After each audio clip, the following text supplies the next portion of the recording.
Bueno, primeramente, bienvenidos a todos a la presentación de trabajo de investigación realizado por mi persona, María Gabriela Torres, bajo la tutoría de la doctora María Luis Colmenares, titulado Trastornos hipertensivos del embarazo, comportamiento normático de la arteria oftálmica en el puerperio. Trabajo especial de grado que se presenta para un especialista en medicina materno-fetal. Los trastornos hipertensivos del embarazo. Tenemos que son de las principales causas de mortalidad materna y perinatal. Y es que la preeclampsia es la complicación más frecuente relacionada con el embarazo, siendo considerada esta una enfermedad bastante compleja debido a la heterogeneidad tanto de sus datos clínicos como paraclínicos. En la aparición de convulsiones en las embarazadas con preeclampsia, que es a lo que lo conocemos como eclampsia, se implica el vasospasmo cerebral y también un sistema nervioso simpático hiperactivo, razón por la cual resulta importante la evaluación del sistema nervioso central a través de la ecografía Doppler oftálmica. Y es que una de las principales complicaciones o principales causas más bien de muerte materna a nivel mundial son las complicaciones cerebrales agudas. La preeclampsia se complica entre el 2 al 8% de todos los embarazos en todo el mundo y es responsable de casi el 26% de las muertes maternas a nivel mundial, con menos proporción en Asia y en África. En esta existe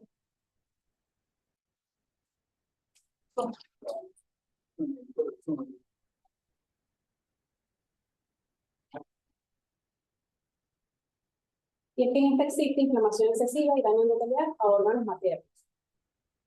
Órganos maternos susceptibles como el sistema nervioso central, corazón, pulmón, hígado, vasculatura sistémica e incluso el sistema de coagulación. Y mientras más sistemas de órganos se encuentren afectados, mayores serán las complicaciones o efectos neonatales y maternos adversos. La preeclampsia ha sido estudiada desde diferentes enfoques a nivel o a lo largo de los años. Incluso ha sido estudiada en su efecto sobre la circulación cerebral. Y ahorita ya pudiendo estar indicada aquí la istenia por vasospasmo. Y es por ello que se han desarrollado métodos novedosos, poco invasivos, para así poder predecir preeclampsia y poder observar o determinar las complicaciones que de ella pueden derivar. Pero poco se ha escrito sobre la velocimetría doble de la arteria oftálmica en el periodo de puerperio, por lo que ante el planteado surge la siguiente interrogante. ¿Cuál será el comportamiento hemodinámico de la arteria oftálmica en pacientes con trastornos hipertensivos en embarazo en el puerperio que acudan al servicio de medicina materno-fetal de la maternidad Concepción Palacios entre el periodo comprendido entre octubre del 2024 a octubre del 2025? La importancia de la presente investigación radica en que la caracterización de la velocimetría Doppler de la arteria oftálmica ha resultado un parámetro bastante útil e importante para evaluar la vasculatura cerebral. Pero poco se conoce sobre el comportamiento hemodinámico de este vaso sanguíneo en el puerperio, de tal manera que el presente estudio permite ampliar y llenar vacíos de conocimiento sobre la flujometría Doppler de dicha arteria en el puerperio. Y así lo hallado puede sentar bases para que esta evaluación pueda ser utilizada por profesionales de la salud que estén en contacto frecuente con gestantes y puérperas que hayan atravesado por un trastorno hipertensivo del embarazo de tipo preeclampsia. Hay diversos autores que han realizado trabajos en relación a los trastornos hipertensivos. Se enfoque a nivel local. Fíjense que desde el año 2010, Matías y colaboradores en Brasil evaluaron los parámetros de velocimetría Doppler de la arteria oftálmica en aquellas pacientes embarazadas con riesgo de preeclampsia en el segundo trimestre y los comparó con resultados o con más bien valores de referencia de embarazo sano. Pudimos observar entonces que los parámetros oftálmicos Doppler de las embarazadas con riesgo de preeclampsia eran significativamente más altos que aquellos cuando los comparó con valores de referencia para embarazo sano. Entonces, esto quiere decir que en la preeclampsia existe una respuesta vascular inadecuada. Por otra parte, en el año 2016, un colaboradores en Venezuela realizaron un trabajo donde evaluaron los parámetros de velocimetría Doppler de la arteria oftálmica en pacientes con trastornos hipertensivos del embarazo y embarazadas sanas. Este pudo observar que había disminución del índice de resistencia, índice de pulsatilidad y elevación del pico de velocidad sistólico, pudiendo concluir que el sistema nervioso central de las pacientes con trastornos hipertensivos del embarazo de tipo preeclampsia grave se encuentra en paso dilatado. Para ese mismo año, Alves y colaboradores, pero en Brasil, realizaron un trabajo donde evaluaron el comportamiento hemodinámico de la arteria oftálmica en pacientes puérperas con preeclampsia y con puérperas saludables. De tal manera que este trabajo tuvo su evaluación en el puerperio inmediato, tardío y en el puerperio, pudiendo observar que existía persistencia de signos de vasodilatación e hiperperfusión del territorio orbitario en el puerperio inmediato de mujeres preeclampsias. Cada gracias a nivel 2, la y colaboradores en Londres evaluaron los parámetros de velocimetría Doppler de la arteria oftálmica también, pero con su asociación en relación al pico, a la presión arterial sistólica, a la presión arterial media y a la presión arterial diastólica, y posterior al tratamiento antihipertensivo. Tomas que realizaron a los 30 minutos, a los 60 minutos y a los 120 minutos de ser necesario, pudiendo observar que al disminuir la presión arterial sistólica, diastólica y media, disminuía el pico de velocidad sistólico de la arteria oftálmica, pudiendo concluir entonces que el control agudo de la presión arterial en el embarazo se asocia con una reducción concomitante del pico de velocidad sistólica de la arteria oftálmica. Sustentando de manera teórica la presente investigación, recordemos que existen mecanismos de enfermedad para la preeclampsia, tales como la mala adaptación inmune, toxicidad por lipoproteínas de baja intensidad, impronta genética, apoptosis trofolástica, isquemia uteroplacentaria, y es que se ha documentado que la isquemia uteroplacentaria conduce a alteraciones de los factores antiangiogénicos y desequilibrios angiogénicos, sin olvidar la presencia de factores de riesgo también para desarrollar la misma, como historias de preeclampsia, diabetes mellitus tipo 1, tipo 2, pacientes con trastornos hipertensivos del embarazo, pacientes con enfermedades autoinmunes, pacientes con obesidad y la nulliparidad. Es por ello que estas pacientes necesitan observaciones frecuentes para detectar tanto el desarrollo o empeoramiento de la preeclampsia. Y estas observaciones se hacen y se han venido realizando a través de datos clínicos, paraclínicos, incluso a través de la aplicación de la evaluación Doppler materna y fetal. Sin embargo, a partir del año 1990 se ha empleado la velocimetría Doppler de los vasos orbitarios en pacientes con preeclampsia,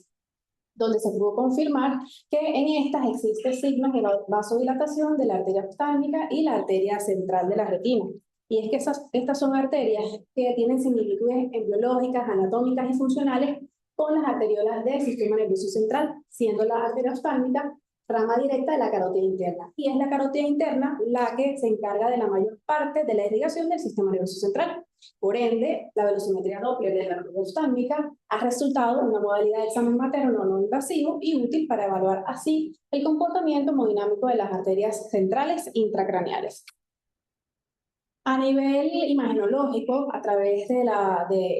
aplicación del ultrasonido Doppler, podemos observar la característica de la onda de velocidad de flujo de la arteria oftálmica, pudiendo la que se describe de la siguiente manera. Esta presenta una primera elevación o un pico afilado al que se le denomina P1 o pico de velocidad sistólica. Posteriormente, esta experimenta un leve descenso hasta dejar una primera incisura, para posteriormente ascender nuevamente y dejar el segundo pico de velocidad. Esta nuevamente desciende, dejando una segunda incisura, que es lo que caracteriza el patrón Kiprop, para posteriormente ascender nuevamente y ligeramente, y es lo que caracteriza el pico de velocidad diastólico. Es de tener en cuenta que el flujo diastólico se mantiene siempre anterógrado y no toca la línea de base en ningún momento del ciclo cardíaco. Entonces,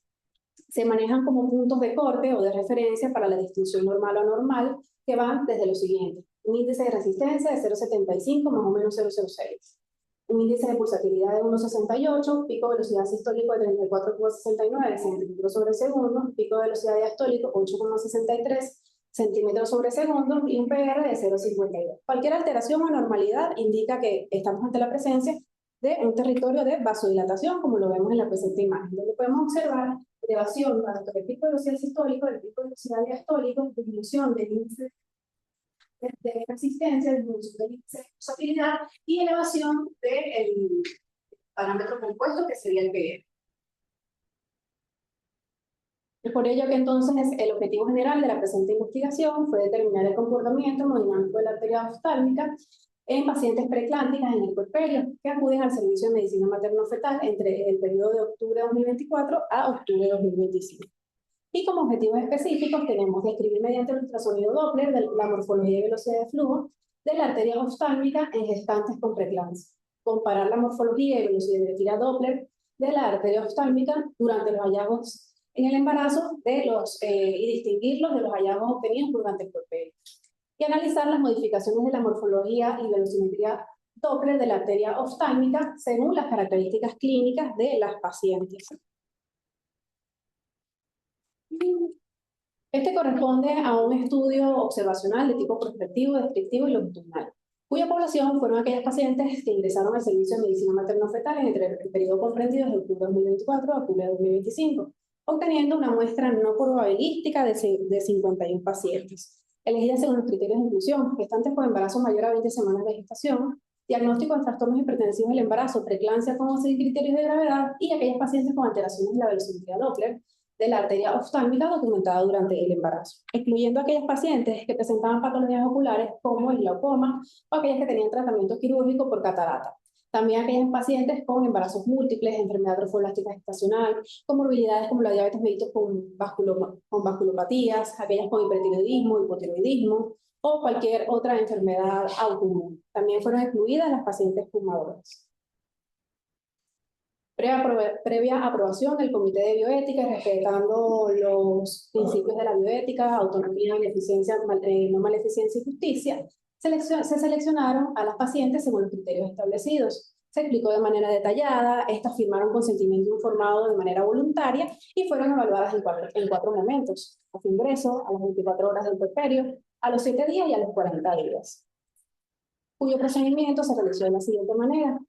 Con la paciente en clínica dorsal, previo reposo de 10 días a 15 minutos, se utilizó un traje lineal de 7,5 MHz sobre el párpado cerrado. Se utilizó también una pequeña capa de gel de contacto en un ángulo de insolación de 20 grados, utilizando filtros de pared de 125 MHz, aplicando el Doppler color para poder evaluar ese trayecto, o evidenciar más bien ese trayecto de la arteria oftálmica que a menudo se encuentra anterior al nervio óptico, y utilizando un volumen de muestra de 2 milímetros pudimos obtener esas ondas con las características antes mostradas y descritas. El análisis descriptivo de las variables clínicas hemodinámicas se hizo de la siguiente manera: las cuantitativas en frecuencias absolutas y relativas, las cualitativas, las cuantitativas en desviación en media y desviación estándar, con índices de confianza del 95%. Para evaluar las proporciones se utilizó chi cuadrado y, cuando era necesario, la prueba exacta de Fisher. Y para evaluar la diferencia de los valores se utilizó mediante la prueba de Student, tabulando los datos con RE. Entonces fueron evaluadas 51 pacientes en un periodo comprendido desde 2024 a octubre de 2025, pudiendo realizar distribución de los pacientes según sus características clínicas, donde podemos observar entonces que aquellos pacientes de entre 20 a 34, predominaron aquellas pacientes de entre 20 a 34 años, un 68,6%. Aquellas con paridades comprendidas entre 2 a cuarta gesta, un 66,7%, aquellas que tenían índice de masa corporal con 47%, y el signo de gravedad que predominó fue la cefalea. Se hizo también distribución de las pacientes según su morfología y velocidad de flujo de la arteria oftálmica en la gestación, pudiendo observar que la mayoría presentaban las ondas dicróticas. Sin embargo, 19 de estas pacientes presentaban ondas con patrón no dicrótico. En relación a la velocimetría Doppler, pudimos observar a través de medias en dimensiones estándar que se manejó en la gestación índices de pulsatilidad que iban desde 0,3 a 0,4, índices de resistencia de 0,64, es decir, disminuidos también, pico de velocidad sistólico y diastólicos elevados, 56 y 24 centímetros sobre segundo respectivamente, y un PR elevado de 0,91 sobre segundo. Hallazgos que coinciden con lo evaluado por Oviedo y colaboradores en el año 2016, cuando evaluó aquellos parámetros de velocimetría Doppler de la arteria oftálmica en pacientes con trastornos hipertensivos del embarazo y embarazadas sanas, pudiendo observar que, como en este trabajo, también había disminución del índice de pulsatilidad, disminución del índice de resistencia y elevación del pico de velocidad. Concluyendo así que las pacientes con este tipo de trastorno hipertensivo, el sistema nervioso central se encuentra vasodilatado. También se hizo distribución de las pacientes según los cambios en la morfología de la velocidad de flujo de la arteria oftálmica entre la gestación y el puerperio, pudiendo observar que entre aquellas 19 pacientes que presentaban ondas con patrón no dicrótico, solo 3 la presentaron a las 24 horas, y fíjense que solo 2 la presentaron a los 40 días. En relación a la velocimetría Doppler de la arteria oftálmica, pudimos observar que en relación al índice de pulsatilidad, todas las presentaban alteración del mismo durante la gestación. Solo 37 a las 24 horas y solo 5 pacientes a los 40 días. Podemos observar entonces que sí hay regresión del patrón, por lo menos de una manera significativa. Y hallazgos similares sucedieron con el índice de resistencia, pico de velocidad sistólico, pico de velocidad diastólico, a diferencia del PR, que tuvo una evolución más lenta, pudiendo observar que este se mostró anormal en todas las pacientes durante la gestación, persistió así a las 24 horas y persistió anormal en 33 pacientes a los 40 días. Hallazgos que se corresponden también con lo evaluado por Alves y colaboradores en el año 2016, cuando este evaluó el comportamiento hemodinámico de la arteria oftálmica en pacientes preeclánticas en el puerperio y pacientes en el puerperio pero sanas, donde pudo observar y evaluar desde el puerperio inmediato, tardío y remoto que, bueno, había persistencia de signos de vasodilatación e hiperperfusión de este territorio orbitario en mujeres en el puerperio inmediato de mujeres preeclánticas. Sin embargo, también pudo observar que había una estabilización, pero no normalidad, en el puerperio tardío y en el puerperio remoto. Pudimos determinar la distribución de los valores medios de la velocimetría Doppler de la arteria oftálmica también durante la gestación y el puerperio, manejando valores durante la gestación con el índice durante la gestación, teniendo un índice de pulsatilidad de 1,03 a 1,04, y ya para las 24 horas este iba en mejoría, es decir, en ascenso. Ya no era 1,04, sino 1,25 hasta los 40 días, que se elevó hasta 1,51. Parámetros que iban similar al índice de pulsatilidad, incluso el PR, que se mostró de 0,89 a 0,92 durante la gestación y ya a los 40 días se mostró de 0,63. No son valores considerados normales, pero sí se pudieran considerar valores estables. Entonces, podemos observar que existe mejoría progresiva del patrón hemodinámico, así como restitución de la onda de morfología dicrótica, lo que nos sugiere que existe entonces recuperación del tono arteriolar.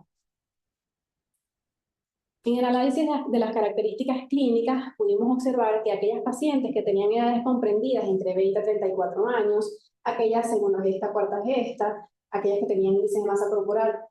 normal y cuyo signo de gravedad predominó la cefalea, eran las que tenían la mayoría de las ondas no dicróticas. Y similar ocurrió tanto con el índice de pulsatilidad, con el índice de resistencia en el mismo grupo, con el pico de velocidad sistólico, con el pico de velocidad diastólico y con la relación de picos. Entonces, pudiendo observar que en todas estas pacientes mejoría en aquellas pacientes que presentaban sobrepeso y obesidad, en aquellas pacientes de mayor a quinta gesta y también en aquellas pacientes vivíparas o primigestas. Hecho o fenómeno que pudiera estar relacionado con mecanismos de autorregulación, donde las pacientes con obesidad pudieran tener más arterias más adaptadas a los cambios de presión, y esto les hace atenuar mejor el daño vascular. En aquellas pacientes quinta gestas o más o multíparas, debido también a la adaptación por posición prolongada a estos fenómenos vasculares. Hallazgos que se correlacionan con el trabajo de Yagel y colaboradores en el año 2023, donde ellos propusieron redefinir la preeclampsia en subtipo 1 y subtipo 2, ya que ellos consideraban que aquellas de inicio temprano e inicio tardío no tomaban en cuenta las características etiológicas, fisiopatológicas ni secuelas. Por lo tanto, estos proponen que la preeclampsia de subtipo 2 es la que se presenta en pacientes con sobrepeso, en pacientes con obesidad, en pacientes multípares, incluso en pacientes con hipertensión arterial crónica. Por lo tanto, también se asocia con menos tasas de resultados adversos y que se resuelve después del parto. Razón por la cual pudimos evidenciar la naturaleza reversible del patrón de la arteria oftálmica en el puerperio de este tipo de pacientes. El presente trabajo, entonces, permite concluir que los trastornos hipertensivos del embarazo, particularmente la preeclampsia, generan alteraciones hemodinámicas significativas en la arteria oftálmica, que durante el seguimiento de la misma se evidencia recuperación progresiva del tono arteriolar durante el embarazo, alcanzando así valores cercanos a la normalidad hacia el día 40, por lo que se recomienda que futuros estudios incorporen un seguimiento prolongado más allá de los 40 días, que se realicen también estudios multicéntricos con un mayor número de gestantes para poder así realizar un análisis variado de los factores que modulan la recuperación vascular y evaluar la correlación que exista entre los marcadores séricos angiogénicos y considerar también la inclusión de técnicas de imagen cerebral avanzadas con el fin de profundizar la relación entre la hemodinamia ocular y la función cerebrovascular materna. Muchas gracias por su atención.